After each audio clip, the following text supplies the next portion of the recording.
मैं आयुर्वेदाचार्य एवं डॉक्टर रमेश यादव बहुत महामारी के दौर से जो गुजर रही गायों के बारे में बीमारी का एकदम सटीक और एक ही खुराक में संपूर्ण इलाज बताऊंगा।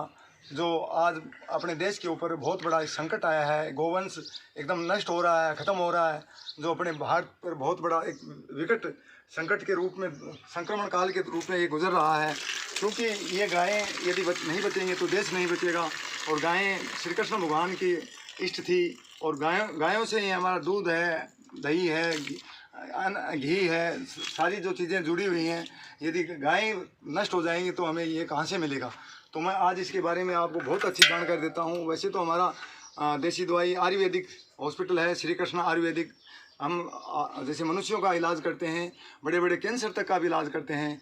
लेकिन आज मैं एक राष्ट्रीय पशु तो घोषित नहीं किया गया है इसको, लेकिन नेपाल जैसे एक राष्ट्र ने इसको राष्ट्रीय पशु घोषित किया है। अपने भारत में भी एक मुहिम चलानी चाहिए, तो इसे राष्ट्रीय पशु का दर्जा देना चाहिए। और इन गायों की बजाय देसी जो नस्ल की जो गायें हैं उनको अपने विशेष तौर से उनको राष्ट्रीय पशु का दर्जा दिया जाए, उनको बढ़ावा दिया जाए, उनका ही पालन किया जाए। क्योंकि उनका दूध और घी कैंसर, बड़ी बड़ी जो रोग हैं, बड़े बड़े जो मतलब ऐसे लाइलाज रोग हैं, उनमें भी इनका जो घी और दूध और पंचगव्य जैसे गौमूत्र तक भी, गिर जैसी गाय है उसका गौमूत्र भी श्रवण के समान काम करता है, उसमें श्रवण भी निकलता है।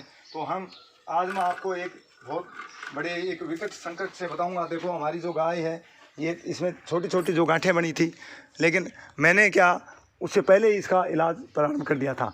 गांठें तो बढ़ने के बाद में मैंने इसका इलाज किया, तो अब ये एकदम कंट्रोल में आ गया।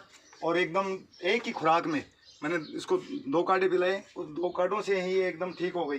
तो ये इसमें क्या कैसे करना है, क्या करना है, कितनी मात्रा लेनी है वो मैं बताऊँगा। एकदम पूर्ण रूप से देसी इलाज है।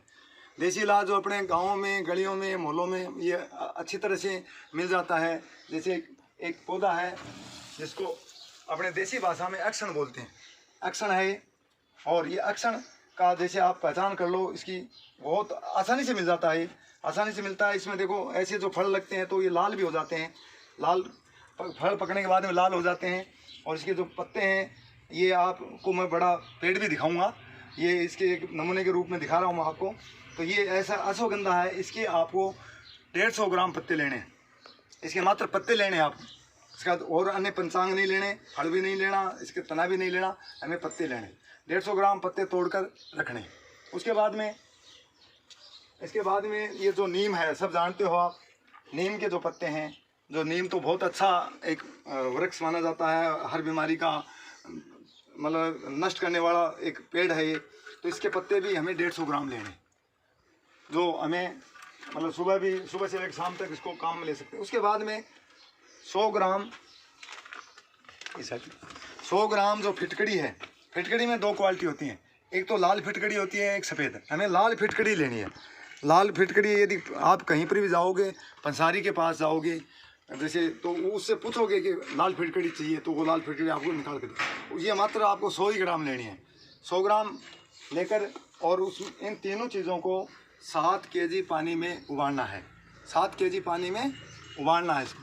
7 केजी पानी में उबालने के बाद में जैसे आधी पौन घंटे या घंटे भर उबले, उसके बाद में जैसे 6 लीटर या 5.5 लीटर बचे, तो उस समय उस पानी को, उस काढ़े को उतार कर और अपने ठंडा करना है। उसको ठंडा करना है। ठंडा करने के बाद में 1 लीटर पानी, 1 केजी या 1 लीटर पानी गाय को पिलाना है, एक ही टाइम पिलाना है।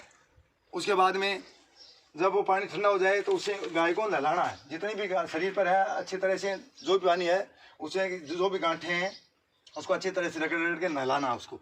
उसके बाद में अपने ये एक ही बार करना है, दोबारा नहीं करना। यदि गाय की बीमारी नहीं आई है तो वो गाय बीमार नहीं होगी, और यदि बीमारी आ गई तो वो कंट्रोल हो जाएगी, तुरंत कंट्रोल होगी।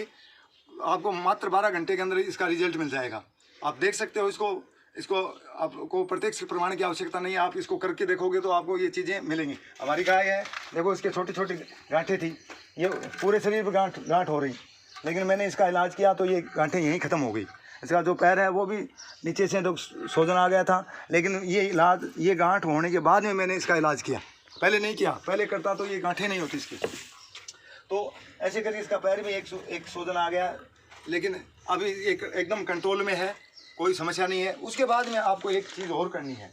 वो क्या करना है, आपको नीम के जो पत्ते मैंने बताए, नीम के जो पत्ते बताए, ये इन पत्तों को थोड़ा सा सुखा लेना है, और थोड़ा हरे और थोड़े सूखे हुए पत्ते, वो पत्ते लेने हैं। और आपको ये गूगल धूप है, नहीं ये सॉरी, ये आपको लोबान धूप है। लोबान जो धूप है, इस लोबान आप कहीं भी पंसारी के पास जाओगे तो लोबान के नाम से मांगोगे तो ये पंसारी आपको आसानी से 200-250 रुपये का किलो के हिसाब से दे देगा।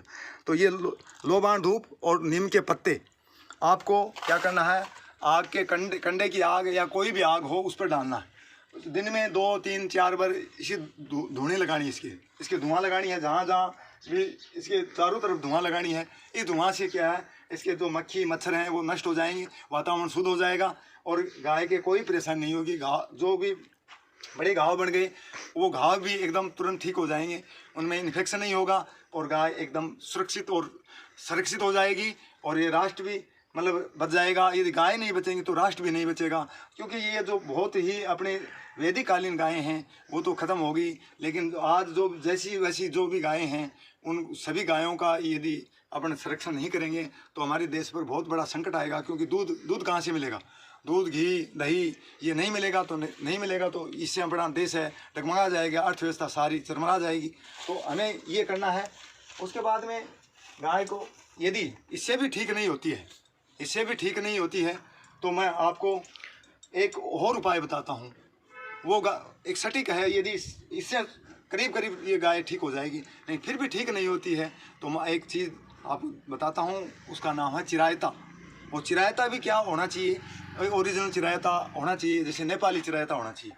वो चिरायता को आपके पत्ते आते हैं, चिरायता का पेड़ छोटा आता है घासनुमा, तो उस चिरायता के पत्तों को आपको लेना है। उसके मैंने इसको दोनों काढ़े दिए हैं, ये काढ़ा भी दिया है।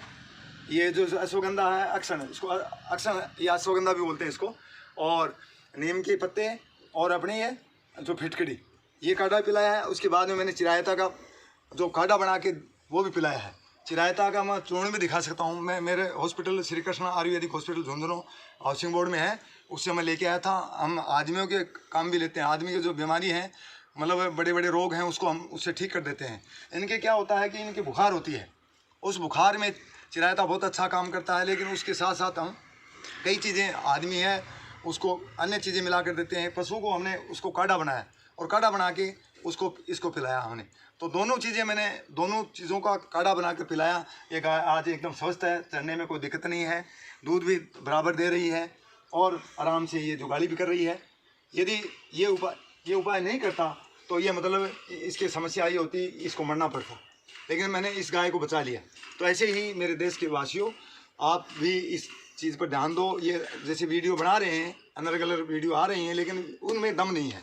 अब ये चीज़ें आप आजमा कर देखना और उसके बाद में आपको रिजल्ट मात्र 12 घंटे में रिजल्ट मिलेगा। मात्र 12 घंटे में, ऐसे नहीं मैं कहूँगा कि घंटे में मिल जाएगा, मात्र 12 घंटे में। ये रोग है लंपी, जो डिजीज़ है लंपी वायरस बोलते हैं इसको, ये वैसे तो कोई लंपी नहीं है, इसका नाम वैसे कहें तो अपने कैंसर है, पशुओं का कैंसर है। ये पशु जैसे आदमियों में भी जैसे अंदर से गांठें बनती हैं, वैसे ही इनमें गांठें बन रही हैं। तो ये एक कैंसर है पशुओं का, और कैंसर ये भी एक भयानक है। उसके साथ साथ इनके हाई टेम्परेचर की बुखार होती है, तो 110 डिग्री तक चली जाती है। इससे उसका शरीर है वो एकदम जलने लगता है और ये गाय तड़पड़ाती है। तो आप गर्म चीज़ें इसको मत देना। कोई कहता है गिलोय दो, कोई कहता है इसको वो फलानी चीज़ दो, मतलब इसको बार बार गर्म चीज़ें नहीं देना। ये काढ़ा भी मात्र एक बार ही पिलाना है। और वो चिरायता का काढ़ा भी यदि इससे ठीक हो जाए तो ठीक है, नहीं वरना उसके बाद में चिरायता का भी कम से कम आपको 100 ग्राम वो सपूप या चूर्ण लेना है। उसे 1 लीटर पानी में उबालना है और उबालने के बाद में उसको ठंडा करके गाय को पिलाना है। ठीक है, तो वो चिरायता का मैं दिखा सकता हूँ आपको, वो मेरे पास पड़ी हुई है। तो इसी के साथ जय हिंद, जय भारत।